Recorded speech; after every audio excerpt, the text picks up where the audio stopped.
मिला, मोह त्याग भय मिला, सर्वनाश हो अधर्म का।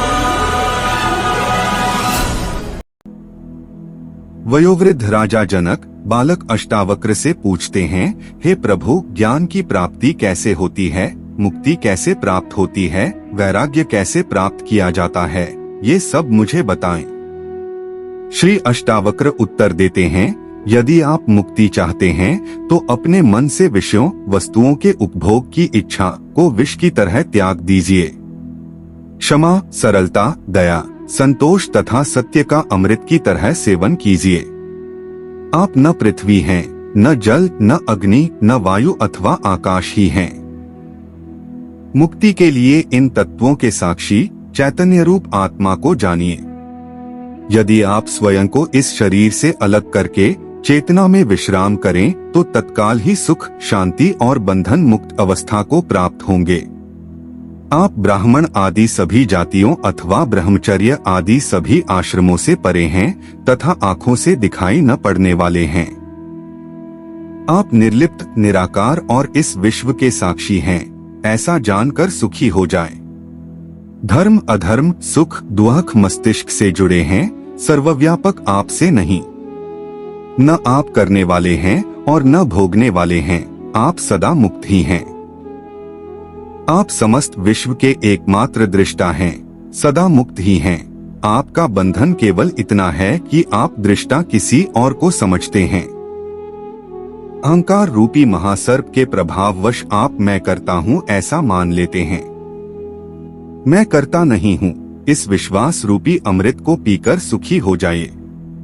मैं एक विशुद्ध ज्ञान हूँ, इस निश्चय रूपी अग्नि से गहन अज्ञान वन को जला दें, इस प्रकार शोकरहित होकर सुखी हो जाएं। जहाँ ये विश्व रस्सी में सर्प की तरह अवास्तविक लगे, उस आनंद परम आनंद की अनुभूति करके सुख से रहें। स्वयं को मुक्त मानने वाला मुक्त ही है और बद्ध मानने वाला बंधा हुआ ही है।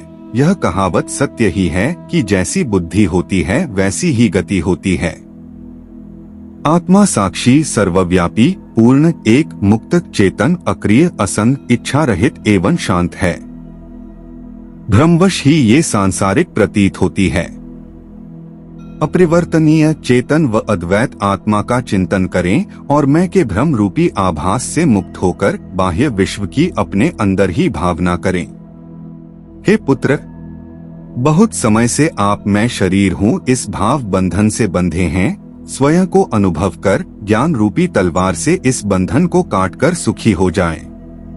आप असंग, अक्रिय, स्वयं प्रकाशवान तथा सर्वथा दोष मुक्त हैं।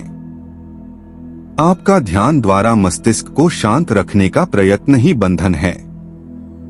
यह विश्व तुम्हारे द्वारा व्याप्त किया हुआ है, वास्तव में तुमने इसे व्याप्त किया हुआ है। तुम शुद्ध और ज्ञानस्वरूप हो, छोटेपन की भावना से ग्रस्त मत हो। आप इच्छा रहित, विकार रहित, घन, ठोस, शीतलता के धाम, अगाध बुद्धिमान हैं। शांत होकर केवल चैतन्य की इच्छा वाले हो जाइए।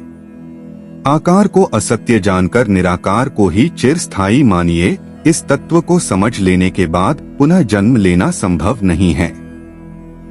जिस प्रकार दर्पण में प्रतिबिंबित रूप उसके अंदर भी है और बाहर भी, उसी प्रकार परमात्मा इस शरीर के भीतर भी निवास करता है और उसके बाहर भी।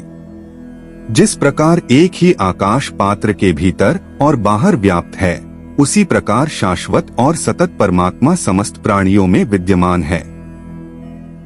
इस प्रकार हमारा यह प्रथम अध्याय पूर्ण होता है। यदि आप हमारा सहयोग करना चाहते हैं तो आप यहाँ से हमारा सहयोग कर सकते हैं।